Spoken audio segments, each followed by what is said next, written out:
अगर वो सत्ता में आ जाते हैं अशोक गहलोत, तो फिर सचिन पायलट की राजनीति वैसे ही खत्म हो जाएगी।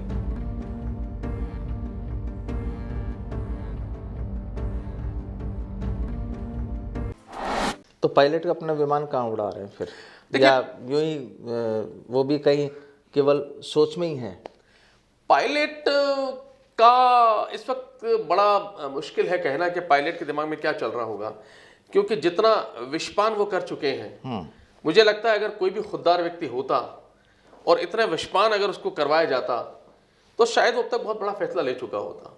या तो पायलट दिग्भ्रमित है, या पायलट को समझ में नहीं आ रहा है, या पायलट अभी भी जो आला कमान एक लॉलीपॉप उनको दिया होगा मेरी नज़र में कि इस बार जो कुछ होना अशोक गहलोत को होने दो, और अशोक गहलोत उम्र के हिसाब से भी अब बहुत लंबा गेम नहीं खेल पाएंगे, तुम्हारी उम्र छोटी है, आने वाले 2028 में जो चुनाव होंगे तब तक आप स्टे करिए और उस वक्त फिर अपने चेहरे को आगे लेके जाए। तो अगर इस तरह की कहानियों में है तो अलग बात है, लेकिन इन चुनाव में सचिन पायलट का कोई बहुत बड़ा रोल होगा ऐसा अब कम से कम ऐसा मुश्किल लगता है। क्योंकि ये जो मैसेज आया पब्लिक डोमेन में, जो मैसेज आया, इसके बाद तो कई चीज़ें साफ होती चली गई। अब तो शायद मुझे लगता नहीं कोई कहीं कोई डाउट होगा कि अभी कुछ बदलाव, क्योंकि हम पिछले लंबे समय से बदलाव की भी बात कर रहे थे।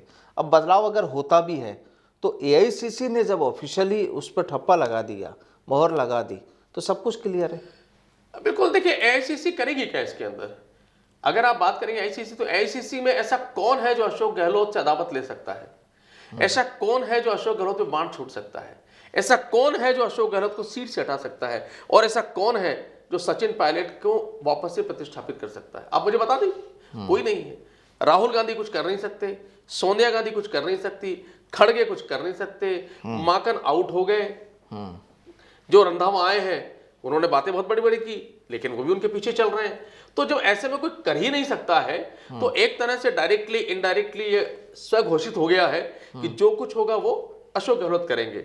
अब सचिन पायलट पीछे रहते हैं या सचिन पायलट अभी भी किसी मुगालते में रहकर और ये एक मुगालता पालते हैं कि नहीं नहीं अभी भी 3 महीने पहले, 2 महीने पहले, चुनाव के 2 दिन पहले तक मुझे कुछ मिल जाएगा, ये सचिन पायलट का हो सकता है। लेकिन राजस्थान में इस बात की संभावनाएं बहुत क्षीण हो चुकी हैं कि कोई परिवर्तन कांग्रेस में होगा और अशोक गहलोत के अलावा कोई और यहां पर आकर के और सत्ता की या पार्टी की कमान यहां पर संभालेगा। क्योंकि अक्सर कई बार राजनीति में इस चीज़ को कहा जाता है कि कोई मजबूत नेता होता है जिसका एक जनाधार मजबूत होता है, अगर उसे तवज्जो नहीं मिलती है तो वो पाला बदल भी लेता है। पिछले दिनों भी ऐसा हो चुका है।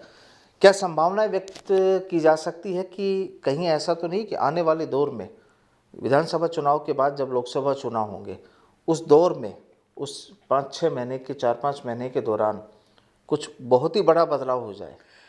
देखिए प्रदीप जी, सबसे पहले आप ये देखिए कि सचिन पायलट के पास ऑप्शन बचे हैं क्या कुछ?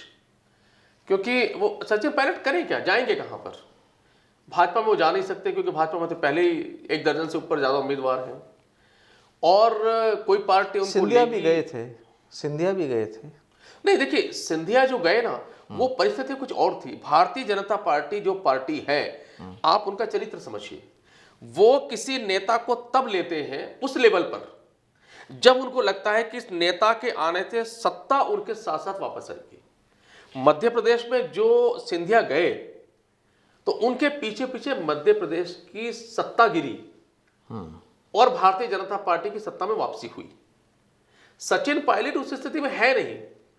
सचिन पायलट के पास ना तो इतने विधायक है कि वो सत्ता गिरा सकते हैं। अगर वो सत्ता गिरा सकते होते तो 2020 में काम हो जाता। सचिन पायलट के पास एक ले दे करके एक मास उनके पास में है, अपने एक फॉलोइंग है, लेकिन भारतीय जनता पार्टी को लगता है कि जब नरेंद्र मोदी मैदान में आएंगे तो फॉलोइंग की हमें कोई जरूरत नहीं है। तो सचिन पायलट अपने आप में एक चक्र में फंस चुके हैं। अब आप जो कहते हैं कि लोकसभा के समय कुछ हो सकता है, तो देखिए लोकसभा के समय जब चुनाव होंगे उस समय तक राजस्थान की स्थिति पूरी तरह बदल चुकी होगी। पहली बात, राजस्थान में कौन सा दल आएगा यह पता लग चुका होगा। अगर यहां पर कांग्रेस नहीं आती है और कोई अन्य दल आ जाता है और कांग्रेस विपक्षी दल बन जाती है, तो ऐसे में सचिन पायलट को जो लॉलीपॉप मुझे लगता दिया गया है कि आप नेता प्रतिपक्ष बन सकते हैं, जो एक तरह से समानांतर व्यवस्था चलाता मुख्यमंत्री की तरह। उसके बाद 2028 में आप नेता प्रतिपक्ष के बाद में पूरे संगठन को चलाते हो, मुख्यमंत्री पद के दावेदार हो सकते हैं कांग्रेस की तरफ से।